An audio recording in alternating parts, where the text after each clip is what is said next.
me pretty lies, look me in the face, tell me that you love me, even if it's fake. Hai kalian, apa kabar? Semoga baik-baik saja ya. Gimana seminggu ini? Ada hal-hal luar biasa yang terjadi? Jangan tanya saya. Kalau saya luar biasanya keterlaluan. Saya resign. Saya sudah mulai packing dan saya akan kembali ke Jakarta dalam waktu dekat. Kemudian setelah itu saya pergi lagi ke daerah lain karena memang saya senang sekali pindah-pindah ke kota lain. Pernah juga di luar negeri saya tinggal, jadi ya memang sukanya pindah-pindah ya. Jakarta tuh cuma persinggahan sementara.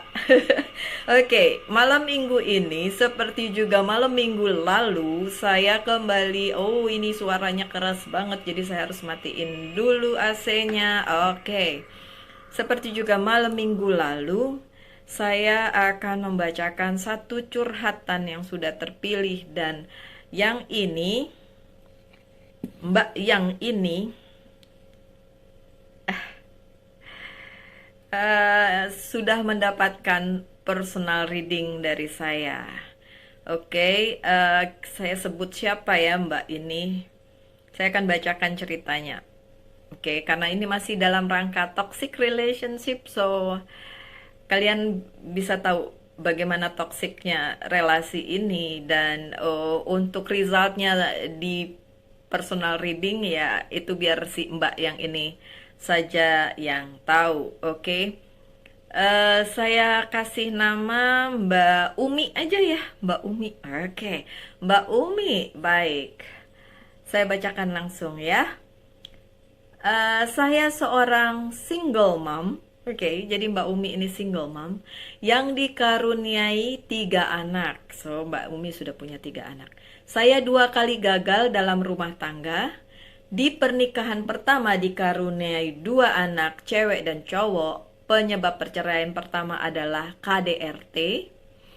Saya dapat pukulan fisik dan kekerasan juga dalam berhubungan seks. Seperti itu. Di pernikahan kedua dikaruniai 1 anak cowok, sekarang sudah kelas 11. So yang paling kecil udah kelas 11 ya, udah lumayan gede ya.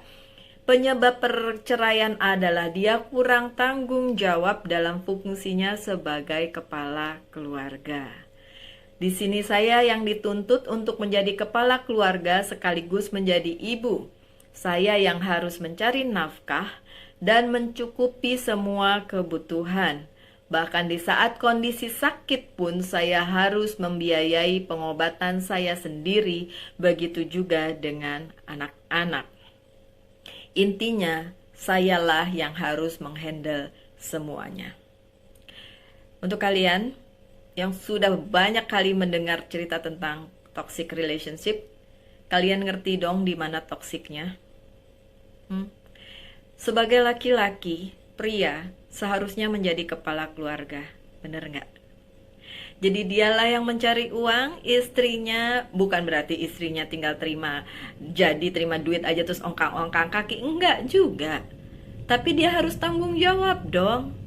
Ya kan, masa istrinya yang banting tulang dia nyantai-nyantai aja?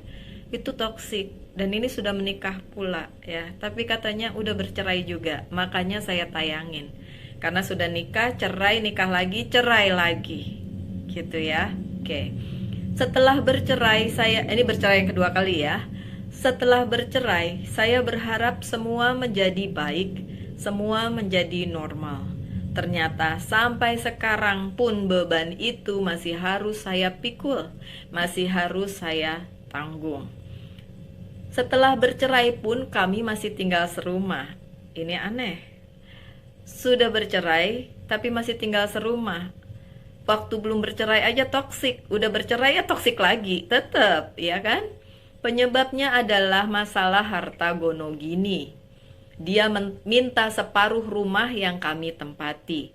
Waktu di pengadilan saya memang mengiyakan saja, saya turuti saja biar perceraian cepat selesai dan enggak ribet. Waktu itu hakim berpesan pada si mantan ini untuk keluar dari rumah sambil menunggu rumah ini laku terjual karena mau dibagi 2. Mantan pun menjawab iya kepada Pak Hakim. Ya, jadi si mantannya ini yang udah bercerai ini, yang toksik ini, yang suami pertamanya juga toksik ya, mantan pertamanya juga toksik, yang keduanya toksik lagi. Ada kecenderungan untuk terus-menerus dapet yang toksik, ya nggak? Oke. Yang kedua ini nggak mau meninggalkan rumah karena pengen rumahnya terjual terus dibagi dua. Tapi kan sekarang jual rumah nggak kayak jual apa nasi goreng atau pisang goreng ya kan secepat itu kan enggak ya kan. Jadi dia masih tinggal di situ. Ya ampun. Kalau saya gimana ya nggak bisa ini seperti ini dan katanya sudah 3 tahun loh mereka seperti itu. Wow. Cerita terakhir. Dalam setahun ini saya menjalin hubungan dengan cowok. Kami hubungannya LDRan, kenal dari sosmed. Dan di akhir tahun kemarin, di pertengahan Desember kami bertemu 2 kali. Status sama dengan saya, single father, ya. Anak 3, oke. Jadi anaknya sama-sama 3. Kalau barengan jadi anaknya 6. Rame ya. Kisah kami mirip, yaitu gagal 2 kali dalam rumah tangga. Yang pertama dikaruniai 2 anak cowok cewek, yang kedua anaknya 1 cowok. Jadi sama persis ya. Cewek cowok ini sama persis, udah kayak kembaran ya. Pada Mei tanggal 11 kemarin, dia pergi tiba-tiba dan tidak ada kabar. Ghosting ya. Semua akses diblok. Wow. Padahal di waktu itu kami berencana mengadakan pernikahan di tanggal 11 Mei itu. Waduh, berarti di tanggal 11 Mei itu harusnya nikah. Tapi malah ghosting. Oke. Saya sudah mempersiapkan semuanya. Ternyata dia menghilang bagaikan ditelan bumi.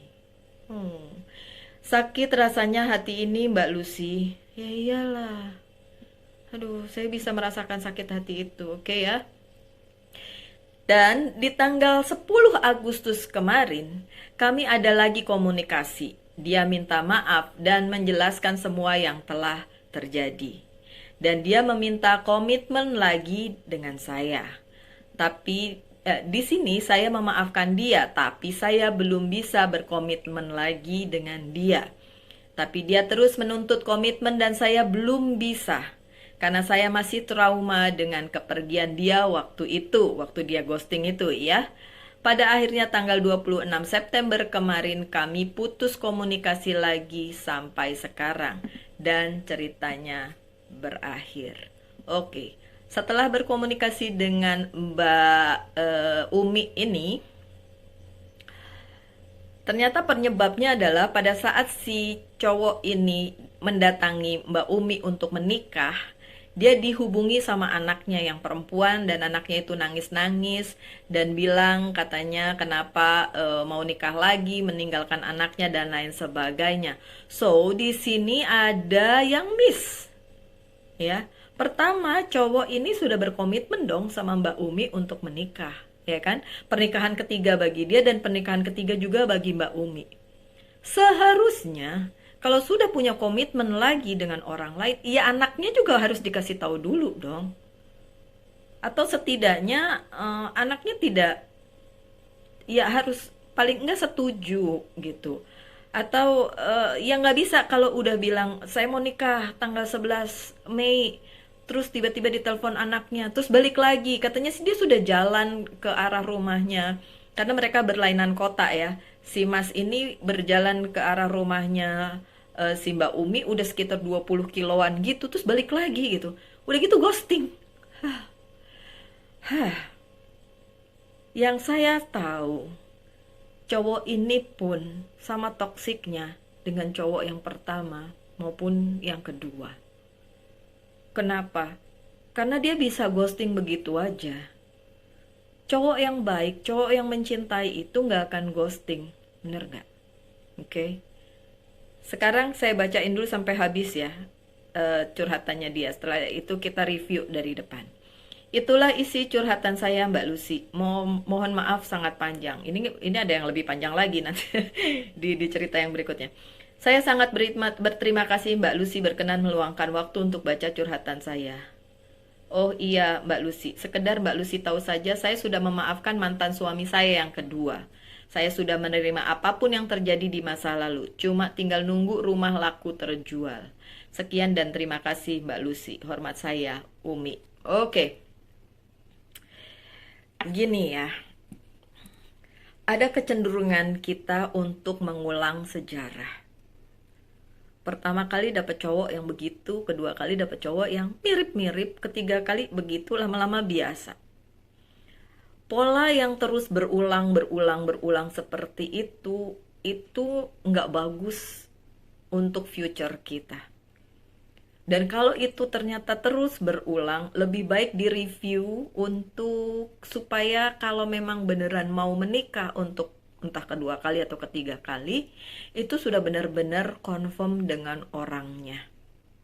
Ya, saya bisa bilang begini karena saya mengalaminya. Saya bukan sekedar punya hubungan terus bercerai, punya hubungan terus bercerai, terus punya hubungan lagi terus seperti itu, mau ghosting mau apa gitu. Jadi nggak seperti itu. Hubungan yang terjadi setelah kegagalan yang berulang itu sebaiknya direview. Oke, yang pertama KDRT. Jadi jangan sampai dapet yang KDRT lagi. Udah tahu dong yang KDRT modelnya kayak gimana, ya kan? Apakah gampang menghindari itu? Enggak gampang. Enggak gampang. Oke, saya sendiri mengalami kekerasan walaupun tidak kekerasan yang seperti itu, tapi kekerasan verbal ya, secara kata-kata. Ya, pernah. Oke. Kemudian yang kedua, orangnya tidak bertanggung jawab.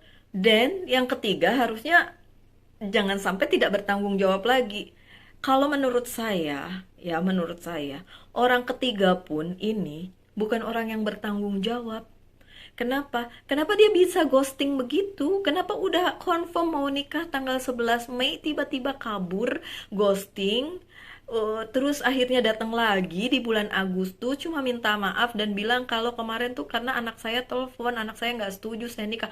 Lah, kalau sudah mau nikah berarti harus ya masalah anak-anak harus diselesaikan dulu gitu. Masa iya janjian mau nikah tapi anaknya masih nangis-nangisin dia dan nggak setuju? Kelihatannya aneh menurut saya, Mbak Umi.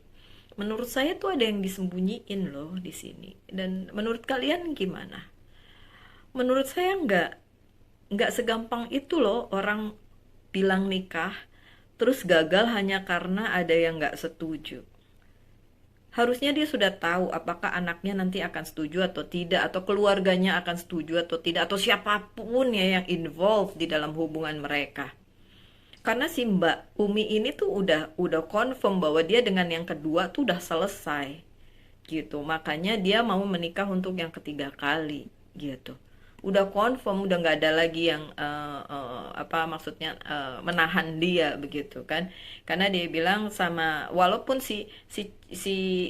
yang kedua itu masih tinggal satu rumah dan itu buat saya wow mind blowing banget ya. Saya tidak bisa tinggal serumah sama mantan. Lihat mukanya aja udah nggak pengen. Komunikasi juga udah nggak pengen. Gimana saya harus tinggal serumah sama mantan? Walaupun katanya tidak tegor-tegoran. Oh my God. Tapi kan tetap kelihatan. Energinya juga masih ada. Terus, aduh, nggak deh. Jadi ya sebaiknya memang kalau memang sudah putus, putuskan bener-bener gitu. Ini masalahnya kompleks memang si Mbak Umi ini. Makanya saya juga mengetengahkan ini atau membacakan curhatannya di video yang ini, di segmen yang ini supaya kalian tahu betapa complicatednya hidup seseorang gitu. Nggak sekedar cuma ya gitu-gitu aja, tidak sesederhana itu jalan ceritanya. Ini cukup kompleks gitu. Yang pertama udah KDRT, yang kedua masih serumah walaupun sudah bercerai. Dan buat saya itu energi negatifnya itu masih di mana-mana gitu. Saya bertanya apakah dia keberatan kalau Mbak Umi ini didatengin cowok lain. Dia bilang, oh iya dia marah sekali. Katanya jangan sekali-sekali ada laki-laki menginjak rumah ini Padahal dia yang numpang di situ. Menurut Mbak Umi, dia yang bayar listrik, bayar air, bayar segala macam. Dan cowok itu benar-benar cuma numpang. Wow. Dan orang tersebut bukan orang yang tidak berpendidikan. Orang tersebut orang yang berpendidikan. dan seorang pendidik pun. Jadi tidak bisa memang diduga ya. Mau orang itu S1, S2, S3, intelijensianya tinggi. Tapi kan ada yang bilang IQ sama EQ, mana yang lebih berguna? IQ-nya tinggi, EQ-nya rendah ya. Emotionally-nya itu kan berarti orang itu nggak punya perasaan ya. Yang si mantan kedua itu. Ya kan? Masih tinggal di rumah situ numpang sama mantan istrinya dan bilang kalau ada cowok yang kesini awas aja bisa aku bunuh. Hah? Tolong udah numpang masih kayak gitu pula. Kurang toksik apa? Dan orang yang ketiga yang datang pantesan ini si Mbak Umi juga masih galau. Karena itu, ya iya udah pernah di ghosting. Nanti ditinggal lagi bagaimana? Ada nggak kepastian bahwa si orang ketiga ini akan selamanya berkomitmen kepada Mbak Umi? Baru ditangisin anaknya aja, dia sudah balik. Kenapa nggak diselesain dulu itu dengan keluarganya dan anaknya, dikasih tahu atau dikasih pengertian atau apa, atau dia hajaklah anaknya, ini loh papa mau nikah lagi, ini mamah barumu bla bla bla, entah apalah yang bisa diomong. Kalau tidak bisa seperti itu, ya jangan komitmen dengan siapapun. Ini buat para cowok yang nonton. Ya, kebetulan 2 kali curhatan, 2 kalinya perempuan. Bukan berarti saya tidak menerima curhatan dari cowok ya. Cuma karena memang saya anggap belum pantas untuk ditayangkan atau tidak. Bukan belum pantas, sorry. Kata-katanya tidak boleh seperti itu. Bukannya tidak pantas ditayangkan, tapi tidak secomplicated yang saya pikir akan berbeda dengan cerita yang sehari-hari kita tahu gitu loh. Kalau misalnya saya punya suami saya tidak perhatian sama saya, suami saya selingkuh, itu kayak udah cerita sehari-hari yang bikin perut kita juga udah nggak teraduk-aduk lagi mendengarnya. Tapi cerita Mbak Umi yang ini buat saya luar biasa. Masih tinggal dengan mantan, itu luar biasa. Dan apapun yang saya bilang ke Mbak Umi biar dia saja yang tahu. Tapi untuk cerita yang ini lumayan bikin saya gemes ya. Dan untuk kalian para cowok di luar sana, please, perempuan itu adalah bagian dari hidup kalian. Apalagi kalau sudah jadi istri, ibu dari anak-anak kalian. Terus pasti ada yang teriak di situ, Mbak Lucy, perempuan juga bisa selingkuh, perempuan juga begini, perempuan juga begitu. Ya bener, orang dia juga manusia, kalian nggak nikah sama boneka, kalian nggak nikah sama robot. Tapi yang terjadi seperti itu kenapa? Pasti ada sebabnya. Terus cowok juga bilang, iya saya juga selingkuh ada sebabnya. Hai, saya bukan membela perempuan sampai sebuta itu, karena saya juga perempuan. Bukan. Tapi kadang-kadang cowok itu banyak alasannya untuk berselingkuh. Kalau di kasus saya dibilang, karena saya waktu menikah dengan my second husband itu saya sudah bawa anak satu, ya kan? Dia yang bolak-balik saya tanya apakah benar-benar mau menikah dengan saya, dia bilang iya, tapi ujung-ujungnya saya kan nggak dapet perawan, saya nggak nikah sama perawan, saya nikah sama janda anak satu, jadi saya berhak dong tidur dengan perawan. Dan itu yang dia lakukan, tidur sana sini. Padahal itu cuma alasan, saya tahu. Karena sebelum menikah dengan saya pun kelakuannya banyak punya cewek, tidur sana sini. Kenapa saya bisa terima? Oke lah, itu kesalahan saya, oke. Sebagai manusia itu adalah kesalahan, dan itu adalah kesalahan terbesar saya. Jadi pada saat saya memutuskan untuk benar-benar tidak bersama dia dan tidak menoleh lagi ke belakang, itu di tahun 2009. Saya betul-betul memutuskan saya tidak mau lagi bersama satu orang ini, dan sejak itu ya saya berhati-hati banget untuk bersama-sama seseorang sampai orang teman-teman saya tuh bertanya, Mbak nggak mau nikah lagi Mbak? Aduh, trauma ya? Bukan masalah trauma, karena saya males punya mantan lagi. akhirnya cuma punya mantan pacar ya, pacaran sama ini nggak cocok putus, pacaran sama ini nggak cocok putus, pacaran sama ini mau nikah nggak jadi putus. Kayak gitu pada akhirnya gitu kan, sampai akhirnya menemukan orang yang benar-benar jadi soulmate saya, dan it's so difficult, nggak segampang itu susah minta ampun. Tapi ya saya beruntung, Tuhan kasih saya orang yang benar-benar buat saya soulmate saya. Kok tahu? Tahu lah saya pembaca tarot. Oke, saya pembaca tarot. So, dia sudah ada di dalam bacaan saya.